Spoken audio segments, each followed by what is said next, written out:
Let's make history.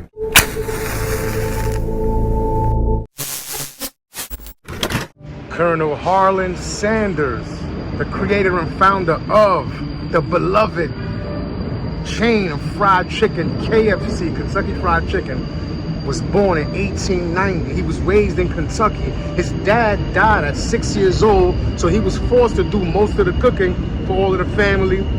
We had 2 siblings. Harlan did serve in the U.S. Army right before World War I, only for about a year or 2 though. As a young adult, he bounced from job to job to job. Any job out there, you name it, he had it. Then in his 40s, he owned and operated a gas station, which he also put a roadside cafe next to it. And he one day decided out of that cafe, he started selling fried chicken.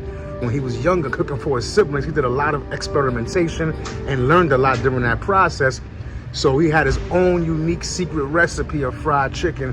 Also, he came up with an idea to use a pressure fryer instead. And he has this pristine image because he was really a very neat guy. As to his obsessive cleanliness, a personality quirk that led to his trademark white suit. You likely wouldn't wear a white suit in a busy kitchen. But never worry about that in the Kentucky Fried Chicken kitchen. Keeping everything clean and neat is part of our recipe for real goodness. Now, his cursing was out of control. He was an avid profanity user, definitely, but not mean-spirited. He was definitely a fighter and a brawler. You gotta remember, when he chose to open up this roadside gas station and cafe, this was the Great Depression, so it was rough. Plus, as I mentioned, his dad died, so this guy's a tough cookie. He comes from the school of hard knocks. This is actually a very spiritual person, religious. He wasn't, he wasn't a malicious person, but he was definitely a brawler. Wouldn't hesitate to have a fist fight, but it was like that during those times. You have to factor that in. And speaking of this roadside cafe, it was in a rough strip of land in North Corbin, Kentucky, and this is during prohibition and all this was going on, and so it was a rough place. So there were a lot of fist fights, shootings. Colonel Sanders was even involved in shootings here and there. Again, nothing malicious, little disputes here and there, but anyway, he's a great businessman.